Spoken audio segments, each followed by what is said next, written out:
What I heard was a speech like everyone else, full of hatred, full of blame, full of distortion of history and facts. And in the sense, what happened today shows that we need more solutions than resolutions, because the only way forward are direct negotiations.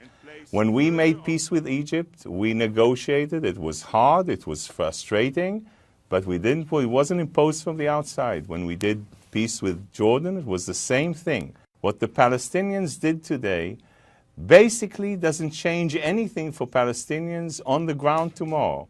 Young people will stand up, more expectations, higher frustrations, and at the end of the day, the distance that Abu Mazen did, instead of flying 10 hours to New York, he could have driven 10 minutes over from Ramallah to Jerusalem, sit down with Benjamin Netanyahu without any preconditions and talk about the major issues that are important for both sides to solve. It's tough, it's hard, but you really have to sit there understanding that the only way forward are direct negotiations.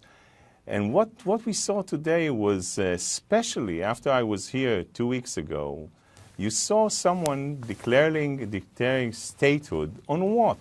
40% of the population in Gaza he doesn't control. He hasn't seen them with binoculars since 2007. Just think of someone's constituency that he doesn't represent. So what are you jumping forward? Israel has always reached out for peace. Are you guys prepared to sit down with Hamas leaders and actually deal directly with people who many believe now have more authority than the Palestinian Authority? First of all, thank you for asking me, because I heard you talk about it once, and being Israel's ambassador, former ambassador to the Court of St. James, you would agree with me that even the craziest of crazy in Northern Ireland did not claim London as their capital. We have Hamas that doesn't recognize Israel's right to exist. What do you want me at this stage to negotiate with them? How big the coffin? How deep the hole? What flowers to invent to get to my funeral?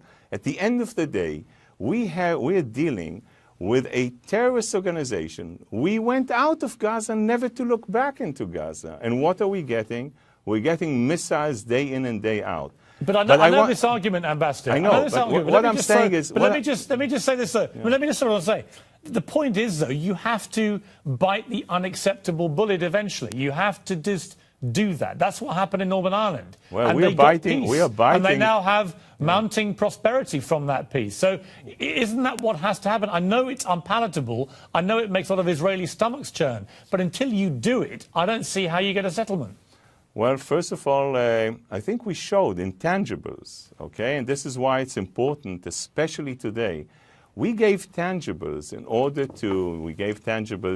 when we made peace with Egypt, with Jordan, also on the Palestinian side, when we signed the Oslo agreements, we gave tangibles. Today, the message from this resolution says, hey, to the Israeli people, you sign agreements, tomorrow morning they can be breached.